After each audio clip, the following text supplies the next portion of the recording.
আমাদের আজকের গল্প 50তম বিবাহবার্ষিকী। কলমে দেবযানী কর। কেমন দেখলেন ডাক্তার? শ্যামলীর প্রশ্নে হাউস ফিজিশিয়ান ডক্টর মল্লিক যেতে যেতে বলে ওঠেন, ওই একই রকম আছেন আর কি। মুখে হাসি টেনে ডাক্তারকে বিদায় জানাতে গিয়ে বলে ওঠে সে, এভাবে আর কতদিন ভোগাবেন কে জানে। মেন দরজা বন্ধ করে কাজের মেয়েটিকে ডেকে বলল শ্যামলী, কমলা, যা ওনার খাবারটা গিয়ে দিয়ে আয়। অত বড় বিশাল প্যালেসের দোতলায় একটি কোণের ঘরে পড়ে রয়েছেন প্যারালাইজড অবস্থায় গত 1 বছর ধরে সেই বাড়ির মালিক, শহরের নাম করা এক ব্যবসায়ী মিস্টার প্রতাপাদিত্য রায়চৌধুরী। প্রচুর যশ, অর্থ, প্রভাব ও প্রতিপত্তিশালীর অধিকারী মিস্টার প্রতাপাদিত্য ছিলেন জীবনের প্রায় সব দিক দিয়েই সাকসেসফুল। এক বনেদি পরিবারের উঁচু বংশের মেয়ে ফর্সা সুন্দরী অনুরাধা ব্যাচেলর অফ এডুকেশন নিয়ে পড়তে থাকাকালীন একমাত্র মা বাবার প্রবল জোরেই সে বিয়ে করতে রাজি হয়। একমাত্র ছেলে প্রতাপাদিত্যের মা বাবার প্রবল পছন্দের কারণে। অনুরাধার স্বপ্ন ছিল সায়েন্স নিয়ে বিএড কমপ্লিট করে টিচিং লাইনে যাবে সে, তারপর বিয়ে থার কথা ভাববে। এত তাড়াতাড়ি বিয়ে করতে সে রাজি ছিল না একেবারেই। কিন্তু একমাত্র মেয়ে বাবার হঠাৎই অসুস্থতার কারণে মা বাবার প্রবল অনুরোধে বিয়ের পিঁড়িতে বসতে বাধ্য হয়েছিল সে। তবে শর্ত রেখেছিল বিয়ের পরও সে তার পড়াশোনা কন্টিনিউ করে যাবে এবং তারপর স্কুল বা কলেজে পড়াবে। প্রতাপাদিত্য রাজি থাকলেও বিয়ের পরে অনুরাধার শ্বশুর শাশুড়ি বাড়ির বউ বাড়ির বাইরে গিয়ে পড়াশোনা করবে, চাকরি বাকরি করবে, এতে কিছুতেই রাজি হননি ওনারা। তাই জেদের বশত বাড়িতে বসেই প্রাইভেটে পরীক্ষা দিয়ে অনুরাধা সায়েন্সের ওপর তার ব্যাচেলর ডিগ্রিটা কমপ্লিট করে। 1 বছর বাদেই অনুরাধা 2টি যমজ ছেলে জন্মালো। একজনের নাম বাপ্পাদিত্য আর একজনের নাম শিলাদিত্য। প্রতাপাদিত্য আর অনুরাধা দুজনকে যেমন ভালোবাসত তেমনই বিশ্বাসও করত। নিজের স্বপ্ন পূরণ করতে পারেনি বলে অনুরাধা ছেলেদের ছোট থেকে অতি যত্ন করে পড়াশোনা শিখিয়ে ভালোভাবে মানুষ করেই তুলছিল। বড় হয়ে এক ছেলে ডাক্তারি এবং আরেক ছেলে ইঞ্জিনিয়ারিং পড়তে বিদেশে চলে গেল। বেশ কিছু বছর পর তারা দুজনেই নিজেদের পায়ে দাঁড়িয়ে দেশে এসে নিজেদের পছন্দ করা মেয়ে বিয়ে করে আবারও নিজেদের জায়গায় চলে গেল বউদের নিয়ে। ওদের 2 বউই শিক্ষিত।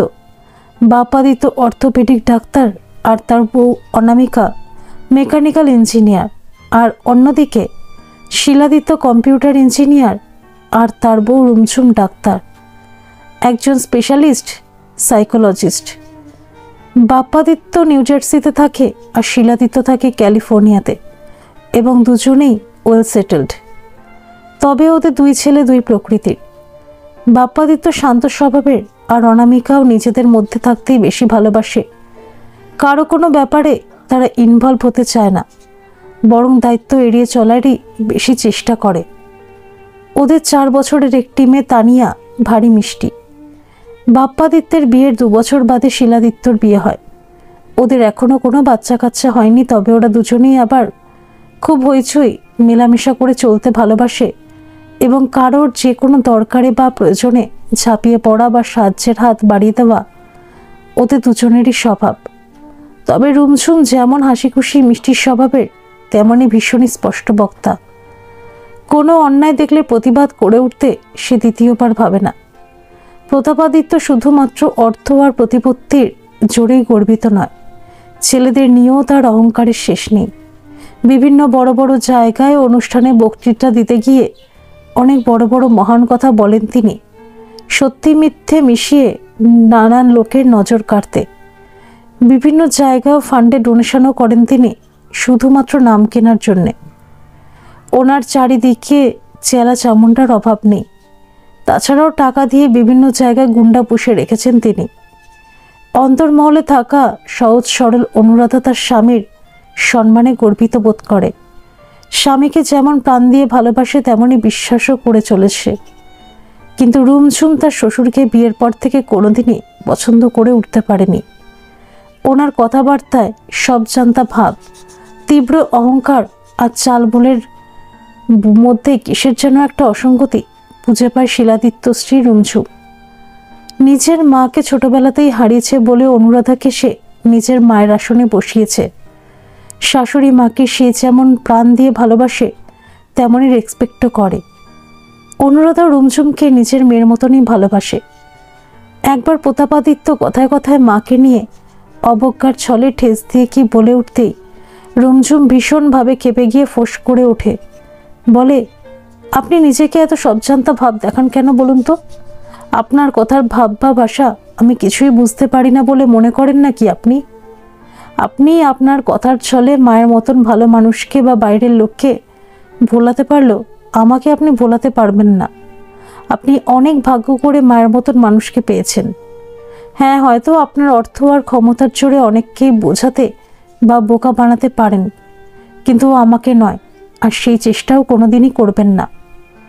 ছেলের বউয়ের মুখ থেকে বলা এত বড় কথা সেদিন মেনে নিতে পারেননি প্রতাপাদিত্য। নেহাত নিজের ছেলে ভালোবেসে বিয়ে করে ঘরে তুলে এনেছিল, তাই নিঃশব্দে তখনকার মতন মেনে নিয়ে গুম হয়ে নিজের ঘরে চলে গিয়েছিলেন তিনি। ওদিকে অনুরাধা সেদিন থরথর করে কেঁপে চলছিল রুমঝুমের এই রূপ আর এতখানি সাহস দেখে। তারপর থেকে প্রতাপাদিত্য আর কোনোদিনও ক্যালিফোর্নিয়াতে শিলাদিত্যের বাড়িতে যাননি, অনুরাধা যাওয়া সত্ত্বেও। হার্ট অ্যাটাকের পর থেকে একটু একটু করে শারীরিক অবনতি হতে থাকে প্রতাপাদিত্যের। তারপর একসময় পুরো শরীরটাই তার অচল হয়ে পড়ে। অনেক ফিজিওথেরাপি ও নানা ধরনের ট্রিটমেন্ট করার পরেও উনি আর কোনোদিন সচল হয়ে উঠে দাঁড়াতে পারেননি, শুধুমাত্র সেন্সটুকু ছাড়া।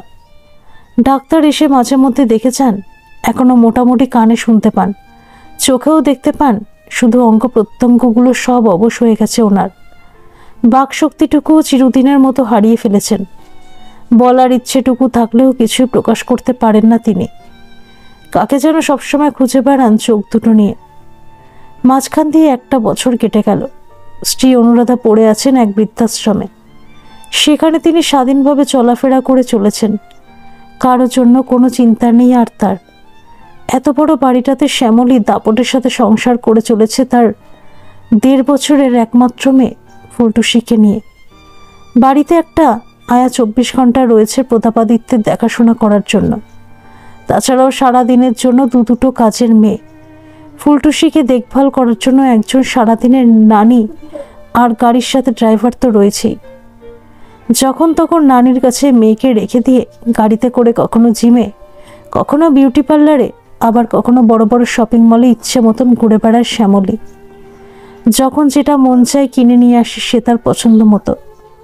পুরো বাড়িটা সেই তো এখন মালকিন। শহরের একটু বাইরের দিকে বেশ বড়সড় নিরিবিলি পরিবেশে পরিষ্কার পরিচ্ছন্ন সুন্দর একটা বৃদ্ধাশ্রম দেখে সেখানেই বাকি জীবনটা কাটিয়ে দেবে বলে বাড়ি ছেড়ে চিরকালের মতন চলে গিয়েছিল অনুরাধা গত 1 বছর আগে ঠিক এই দিনটাতেই। প্রথমে বাপের বাড়িতে গিয়ে উঠেছিল, তার কিছুদিন বাদে বিধবা মাকে নিয়ে বাবার অত বড় বাড়িটা বিক্রি করে দিয়ে মা ও মেয়ে একসাথে এই বৃদ্ধাশ্রমে এসে উঠেছিল। রুমঝুম অনেক চেষ্টা করেছিল মাসিমাকে বৃদ্ধাশ্রমে রেখে দিয়ে মাকে তাদের সাথে নিয়ে চলে যেতে। অনুরাধার মাও রুমঝুমকে সমর্থন করে, সেই একই কথাই বলে চলছিল। কিন্তু অনুরাধা তার জেদকে প্রাধান্য দিয়ে রুমঝুমের সাথে যেতে কিছুতেই রাজি হলো না। অনুরাধার মা বলে উঠল রুমঝুমকে, যতই চেষ্টা করো না মা তুমি, আমার মেয়ের এই জেদের সাথে পেরে উঠবে না তুমি। ও ছোট থেকেই এরকম, একবার যেটা জেদ ধরে সেটা করেই ছাড়ে। চোখের জলে মাকে জড়িয়ে ধরে কেঁদে শেষ পর্যন্ত বিদায় নিতে হয়েছিল রুমঝুমকে। বাইরে থেকে মর্নিং ওয়াক সেরে এসে নিজের ঘরে বসে চা খেতে খেতে গত বছরের বিবাহবার্ষিকীর দিনটা যে ঠিক আজকের ডেটটাতেই পড়েছিল মনে পড়ে গেল অনুরাধার। গত 3 মাস আগে মাও তাকে ছেড়ে চলে গেল 3 দিনের সাংঘাতিক জ্বরে ভুগে। সেই পুরনো কথাগুলো মনে পড়ে চলছিল তার বারে বারে আজ। চিরদিনই স্বামীর প্রতাপাদিত্যের নাম যশ চারিদিকে ছড়িয়ে পড়ছিল। প্রায় কাজের নামে এদিক ওদিক চলে যেত, আর বাড়ি থেকে এদিক ওদিক যাতায়াত করলেও অনেক রাত করে প্রচণ্ড নেশা করে বাড়ি ফিরত প্রতাপ। কিছু বলতে গেলেই অনুরাধার ওপর চিৎকার চেঁচামেচি, এমনকি মাঝে মধ্যে গায়েও হাত তুলত সে।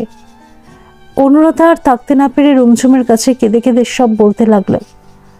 এর 2 মাসের মধ্যে রুমঝুম ছুটে এলো মায়ের কাছে। এসেই দেখতে পেল শ্যামলীকে সারাদিনের কাজের মেয়ে হিসেবে বেশ কয়েক মাস ধরে রাখা হয়েছে তাকে। আগের মহিলাটা কি কারণে কাজ ছেড়ে চলে যাবার পরপরই। শ্যামলী মেয়েটি 25-26 বছরের হবে, দেখতে শুনতে ভালোই, বিশেষ করে তার টাইট সুন্দর ফিগার দৃষ্টি আকর্ষণ করার মতনই। তবে মেয়েটিকে দেখে রুমঝুমের কেমন যেন মনে হচ্ছিল মেয়েটি যেন অন্তঃসত্ত্বা। অনুরাধার মুখে শুনল খুব অল্প বয়সে বিধবা হয়ে যাওয়াতে গরিব ঘরের এই মেয়েটি 2টো বাড়িতে রান্নার কাজ করে। তার মার ও তার পেট চালাতো। বাবা আগেই মারা গিয়েছে, কিছুদিন বাদে তার মাও মারা যাওয়াতে আর সেই সময় হঠাৎ করে এই এত বড় বাড়িতে রান্নার লোক খোঁজা হচ্ছে, খবরটা পেয়ে অন্য বাড়ির কাজ ছেড়ে দিয়ে ছুটে এসেছিল সে এখানে। আর তারপর থেকে সারাদিনের জন্যে প্রতাপাদিত্য ও অনুরাধার বাড়িতে এসে কাজের লোক হয়ে বসলো শ্যামলী। রান্নাবান্না ছাড়াও ঘরের কাজে পরিপাটি দেখে অনুরাধাও মেয়েটিকে পছন্দ হলো। মায়ের কথা শুনে শ্যামলীকে এই বাড়িতে সারাদিনের কাজের জন্য রাখাটাকে মনে মনে মেনে নিতে পারল না রুমঝুম, কারণ শ্বশুর প্রতাপাদিত্যকে সে প্রথম দিন থেকে ভালো করে চিনে ফেলেছিল। শ্যামলীর শরীরের দিকে প্রতাপাদিত্যের লোলুপ দৃষ্টি রুমঝুমের দৃষ্টিকে ফাঁকি দিতে পারল না। মাত্র 1 মাসের ছুটি নিয়ে এসেছিল রুমঝুম। অনুরাধাকে অনেক বুঝিয়ে শুনিয়ে সান্ত্বনা দিয়ে বলল, বাবার সাথে কোনো রকম তর্ক বিতর্ক না করে চুপচাপ থেকো, আর দরকার মনে হলেই বাপের বাড়িতে গিয়ে কিছুদিনের জন্য ঘুরে এসো। আমরা তো সবাই আবার সামনের বছরই আসছি তোমাদের 50 বছরের জন্মদিনে। কিন্তু ওদিশে ফিরে যাওয়ার আগে রুমঝুম লুকিয়ে মা বাবার বেডরুমে এক জায়গায় সিসিটিভি ক্যামেরা লুকিয়ে ফিট করে রেখে গিয়েছিল কি মনে হতেই। মায়ের মুখেই শুনেছিল সে মা এখন আর বাবার সাথে এক ঘরে এক বিছানায় শোয় না। রুমঝুম চলে যেতেই বেশ কিছুদিন বাদে শ্যামলীকে দেখে সন্দেহ হওয়াতে অনুরাধা জিজ্ঞেস করে উঠল, হ্যাঁ রে, তুই কি প্রেগনেন্ট?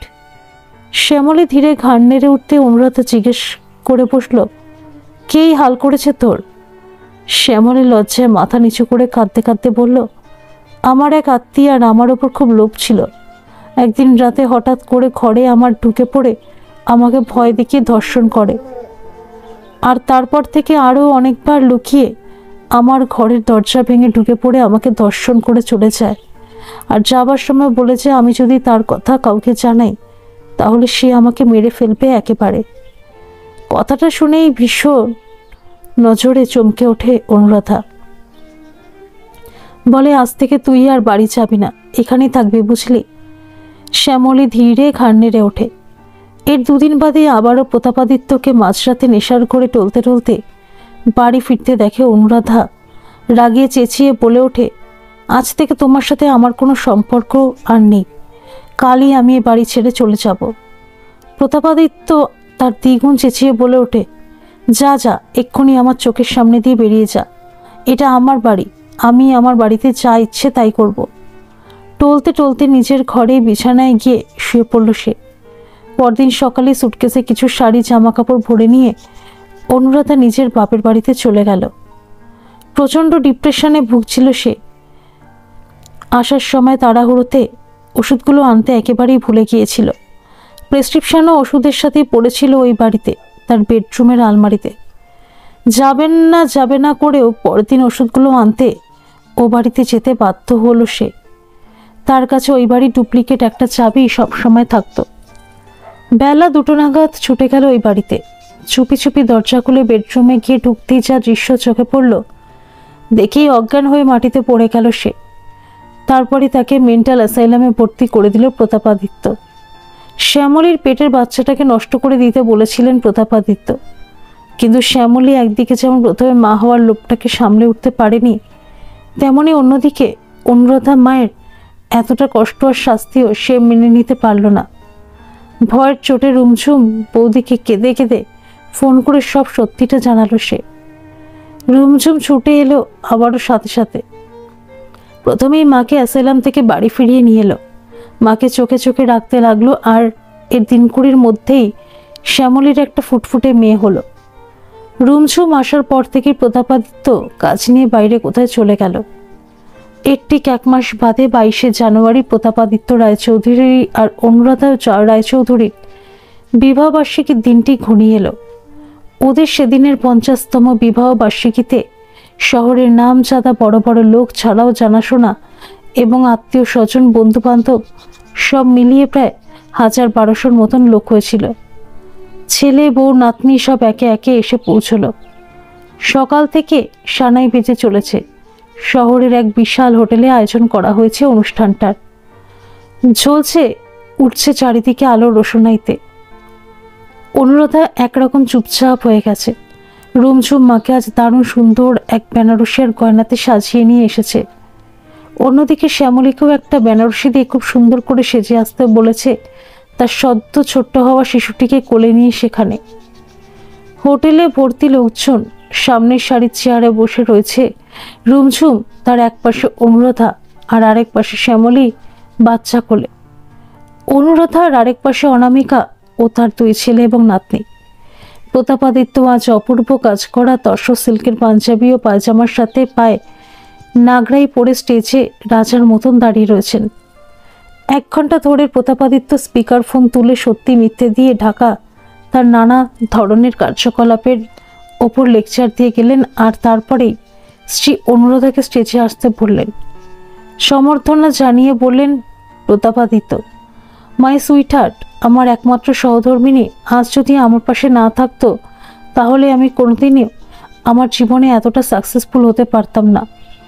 অনুরাধাকে ধরে ধরে নিয়ে এলো স্টেজে রুমঝুম, আর সাথে সাথে শ্যামলীকেও বাচ্চা কোলে পেছন পেছন আসতে বলল সে। সকলেই দৃশ্য দেখতে লাগলো অবাক চোখে। অপূর্ব দেখাচ্ছিল সেদিন অনুরাধাকে। পাঞ্জাবির পকেট থেকে ছোট্ট একটা বাক্স বার করে হঠাৎ তার মধ্যে থেকে পাথরে ঠিকরে ওঠা ডায়মন্ডের আংটিটা বের করে নিয়ে অনুরাধার সামনে এগিয়ে যেতেই পেছন থেকে রুমঝুম জোরে বলে উঠল, দাঁড়ান। তারপরেই অনুরাধাকে একটু দূরে সরিয়ে নিয়ে শ্যামলী সামনে বাচ্চা কোলে নিয়ে এগিয়ে দিয়ে বলে উঠল, রুমঝুম, আপনি আপনার এই পছন্দের এত সুন্দর আংটিটা একে পরান। আজ থেকে এই আপনার যোগ্যশ্রী আর এই বাচ্চাটিও আপনার। রেগে ফেটে পড়ল নামজাদা ব্যবসায়ী প্রতাপাদিত্য রুমঝুমের ওপর। কী সব ভুলভাল বকছ? তাছাড়া তোমার এত সাহস হলো কি করে আমার সাথে এভাবে কথা বলার? সাথে সাথে স্টেজের দেওয়ালে ঝোলানো বিশাল টিভির পর্দায় ভেসে উঠল সেদিন দুপুরে সে দৃশ্য, যা দেখে অনুরাধা অজ্ঞান হয়ে পড়েছিল। কয়েক সেকেন্ডের মধ্যেই সিসিটিভি ক্যামেরা ধরার রাখা দৃশ্যটাকে দেখিয়ে নিয়ে অফ করে দিয়ে রুমঝুম বলে উঠল, স্পিকার হাতে নিয়ে তারপরেই মহামান্য ভদ্রলোক মাকে অ্যাসাইলামে ভর্তি করে দেন। কথাটা বলেই শ্যামলীকে ফোন ধরিয়ে দিলে শ্যামলী বলল, উনি আমার বাচ্চাটাকে নষ্ট করে দিতে বলেছিলেন অনেক টাকার লোভ দেখিয়ে, কিন্তু আমি রাজি হইনি প্রথম সন্তানকে গর্ভে পেয়ে। আর অনুরাধা মায়ের মতন একজন দেবীকে এভাবে দিনের পর দিন পাশবিক অত্যাচার করতে দেখে আর মেন্টাল হোমে ভর্তি করে দেওয়াতে আমি আর থাকতে না পেরে রুমঝুম বৌদিকে ফোন করে কেঁদে বলেছিলাম মাকে বাঁচাতে যে করেই হোক। সারা হোটেল ভর্তি লোকজন খাওয়া দাওয়া না করে প্রতাপাদিত্যকে ধিক্কার জানাতে জানাতে সেখান থেকে চলে গেল। দুহাত তুলে ক্ষমা চাইতে যেতেই এক ম্যাসিভ হার্ট অ্যাটাক করে স্টেজের ওপর পড়ে গেলেন প্রতাপাদিত্য। কোনো রকমে অ্যাম্বুলেন্স ডেকে তাকে হসপিটালে ভর্তি করা হলো। পরদিন সামান্য জ্ঞান ফিরতেই উকিল ডেকে ওনার সমস্ত সম্পত্তি শ্যামলীর নামে লেখা কাগজটার ওপর ওনার হাত ধরে কোনো রকমে সাইন করিয়ে নেওয়া হলো। অন্যদিকে অনুরাধাও সেই পেপারটিতে শ্যামলীর নামে সমস্ত সম্পত্তি লিখে দিয়ে এক বৃদ্ধাশ্রমে গিয়ে উঠল তার মাকে সাথে নিয়ে। সাইকোলজিস্ট রুমঝুম স্পেশাল পারমিশন নিয়ে বৃদ্ধাশ্রমের মায়ের সাথে টানা 3 মাস থেকে মাকে ধীরে ধীরে সুস্থ করে তুলল। আর অন্যদিকে মিস্টার প্রতাপাদিত্য রায়চৌধুরী ধীরে ধীরে একটু একটু করে শারীরিকভাবে পুরোপুরি অচল হয়ে পড়তে লাগলেন। হাসপাতাল থেকে এনে তাকে ওনারাই অত বড় বাড়ির এক কোনায় একটি ছোট্ট ঘরে বিছানায় ফেলে রাখা হয়েছে। অর্ধমৃত অবস্থায় পড়ে রয়েছেন তিনি। বছর ঘুরে আরেকটা 22শে জানুয়ারি এসে পড়েছে আজ। চোখ দুটো খোলা এখনো, 1 বছর ধরে যেন কার অপেক্ষায়। বৃদ্ধাশ্রমে বসে 1 বছর পরেও সেই 1 বছর আগেকার 22শে জানুয়ারির 50তম বিবাহবার্ষিকী দিনটার কথা ভুলতে পারছে না আজও অনুরাধা। ধন্যবাদ সকল বন্ধুরা এই গল্পটি যদি আপনাদের ভালো লেগে থাকে তাহলে অবশ্যই একটা লাইক করে দেবেন। আর এই চ্যানেলে নতুন হয়ে থাকলে চ্যানেলটিকে সাবস্ক্রাইব করে আমার পাশে থাকবেন। আর পাশে থাকা বেল আইকনটিকে প্রেস করে দেবেন, যাতে সমস্ত গল্পের নোটিফিকেশনগুলো সবার প্রথমে আপনাদের কাছে পৌঁছে যায়।